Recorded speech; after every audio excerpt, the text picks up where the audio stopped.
Ashama harka fuunee kabajamtoonni fi hordoftoonni maatii maastootaaf taatan hundi keessanuu kan biyya keessa jirtanis kan biyya ambaa keessa jirtanis nageenyi halaarri waaqayyo isiniif haa baay'atu jecha akkasumas nagaa jirtu kan nagaa kooti galata waaqayyo isiniin jechuu jaalladha. Warroonni viidiyoo kiyyaa laayikii sheerii koomentii gochaa jirtan dhugumaan nu baattee hundumti keessanuu galatoomaa eebbifamaa isiniin jechuu jaalladha.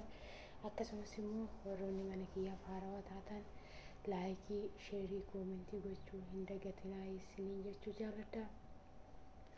Akkasumas amantaa kiristaanatiin bakka ittiin isin ga'e obboleewwan koo hafuuraa torbee dhumaa torbee dhukkubbii ayyaana gooftaa keenyaa Yesuus Kiristoosiniin tsooma guddicha tsooma abiyyi eeguudhaaf guyyaa muraasa qubannoo hafe bakka isiniin ga'e amiin. Bakka hunda keenyaniinuu ittiin nu ga'e dhukkubbii keenya dhukkubbii isaatii inni nuuf jedhee makaraa meeqa arge kana isin nu ga'e dammoo kaboorullee isatu beekaa isiniin jechuu jaalladha. Akkasumas immoo warroonni mana kiyyaaf haarawaa taatan laayikii sheerii koomentii gochuu hin dagatinaa. Akkasumas viidiyoon ani qabadhee isiniif dhufe yeroo baay'ee ayyaana kanarratti gisee baay'ee garaan nu kaffaa jechuudha.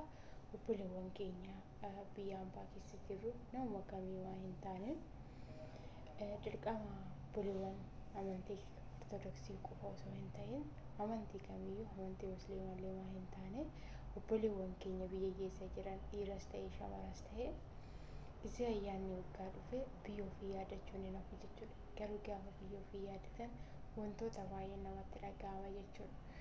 Osoon biyya koo keessa jiraadhee wanta akkanaa tan godhaa, osoon biyya koo keessa jiraadhee wanta biifama wanta akkanaa tan yaadaan, osoon biyya koo keessa jiraadhee ani bara wanta akkanaa qopheessin jira egaa jennee nutti dhaga'ama jechuudha. Garuu immoo yeroo obsinee dammoo tigistii gaafa godhanne obsaan aannan goromsaa dhugaa jedha Oromoon yoo dire gaafa obsinee gaafa tigistii godhanne wanti hunduyyuu obsaan ni darba jechuudha. Maaliif jennaan gaafa biyyaa baanullee inni nu wajjin jira waaqayyo uumaan keenya biyya ambaa keessatti illee inni nu wajjin jira. Ammas immoo kan biyya keenyatti deebisee nu galchuu isa jechuudha. Gaafa inni gammoo waaqayyo nagaan biyya keenyatti deebisee nu galchee ayyaana itti garaan nu badu kana ayyaana itti kaffa'amnu kana biyya keenya keessatti teenyee maatii keenya wajjin ni dabarsina jechuudha. Maaliif jennaan yeroo baay'ee dhugaa ani mataa kootiin amma dhiisee malee yeroo duraanii bakka ayyaanni dhufuudhaaf torbee lama manaatti yeroo ga'e baay'ee natti dhaga'ama jechuudha. Osoon biyya koo jiraadhee, osoon maatii koo bira jiraadhee, osoon mana koo jiraadhee namni tokko bakka yaada keessa isaa haala itti ibsatu hin jiraama ture haala sanatti fakkaata waan hundumaafiyyuu gaarummaadhaa fi addunyaa tana ari'uudhaaf biyya keenyarraa fagaannaa. Addunyaa tana ari'uudhaaf maatii keenyarraa ijoollee keenyarraa wantoota baay'eerraa fagaanna jechuudha. Waan hundumaafiyyuu gaarummaadhaa fi obboleewwan koo akkanaa biyya keessa yaaddan keessi keessan osoon biyya koo jiraadhee jettanii isin kaffa'amtanii jiraattan obsa isiniif haa kennu. Hunduma keenya biifiyyuu obsa nuuf haa kennu. Ayyaanni kun immoo ayyaana jaalalaa ayyaana gammachuu hunda keenya biifiyyuu haa ta'u isiniin jechuu jaalladha. እንደዛውም እህቶቼ በስደት ላይ ያላችሁ እንደኔ አመት በዓል ሲመጣ ምነው ሀገሬ በነበርኩ ምነው ቤተሰቦቼ ጋር በነበርኩ ብላችሁ የምታስቡ እህቶቼ አገራችንም ስንሆን እግዚአብሔር ከኛ ጋር ነው። አሁንም ስደት ላይ ሆነን እሱ ከኛ ጋር የፈጠረን አምላክ ዛሬም ዘወትርም እስከ ዘላለም እሱ ከኛ ጋር ነው። እቺ ምድር ብታልፍ ራሱ እኛ ብንሞት ራሱ ፈጣሪ ከኛ ጋር ነው። ስለዛ አመት በዓል መጣ ወይኔ ሀገሬ ብኖር ትዳር ያላችሁ ወይኔ ከልጆቼ ጋራ ወይኔ ከባለቤቴ ጋራ ብኖር ብላችሁ የሚከፋችሁ ካላችሁ እግዚአብሔር ትዕግስቱን ይስጣችሁ። ደግሞ ትዳር ያሌላችሁ ያልያዛችሁ ገና ልትያዙ የሞከራችሁ ከቤተሰቦች ላይ ወደ ስደት የመጣችሁም ደግሞ ምነው እኔ ሀገሬ በነበርኩ ምነው እናትና አባቴ የነበርኩ ብላችሁ የሚከፋችሁ ካላችሁ እግዚአብሔር ትዕግስቱን ይስጣችሁ። ለሁላችንም ትዕግስቱን ይስጠን።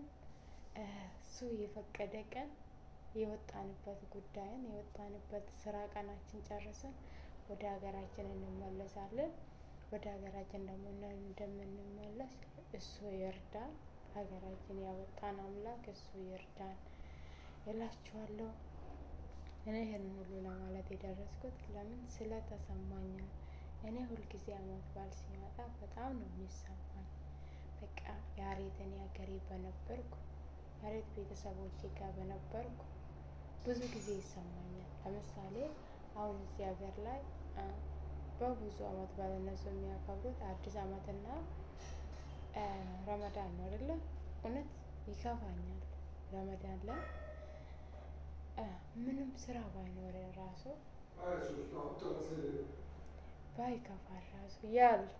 ባይከፋ ራሱ ስራ ራሱ ባይበዛ እንደነሱ ራሳችን ፍሬ አድርገን አንውልም። አዲስ አመትም ሲመጣ እነሱ ፍሬ ሆነው ሲውሉ እኛ ፍሬ ሆነን አንዋልም ማለት ነው። ይሄ ነው በቃ እኔ አመት በዓል ሲመጣ ወይኔ አገሬ በነበርኩ የሚለው በዚህ አይነት መልክ ነው እላችኋለሁ። የኔ ቪዲዮ እዚሁ ላይ ነው የሚጨርሰው። እግዚአብሔር ለሁላችንም ትዕግስቱን ይስጥ። ይህንን ቪዲዮ ላይክ፣ ሼር፣ ኮሜንት ማድረጉን አትርሱ። አመት በዓሉን ደግሞ የሰላም የደስታን የፍቅርን ያርግልን። ሀገራችንን ሰላም የምታገኝበት የአጽዋታችን መድረሻ እግዚአብሔር ያርግልን። እንደ አጽዋታችን እንደ በደላችን እሱ ከኛ ጋራ ነው። ዛሬም ነገም ብንጠፋም ብንበድለው ምንም ብናረግ እሱ ከኛ ጋራ ነው። አሁንም እሱ ብቻ አንደበታችንን ልቦናችንን ያስተካክልልን። ሀገራችንን ሰላም ያርግልን። ቤተሰቦቻችንን ይጠብቅልን። ከሀገራችን እንደወጣን እኛም ደግሞ በስደት ላይ ያለነው በሰላም በደስታ ወደ ሀገራችን እሱ ይመልሰን። በሀገራችን እንደወጣን እሱ እንዳያስቀረን ልላችሁ እወዳለሁ። በሌላ ቪዲዮ ተመልሼ እስከምመጣ መልካም ቆይታ መልካም ቀን ይሁንላችሁ። በሰላም ኑሩልኝ እላችኋለሁ።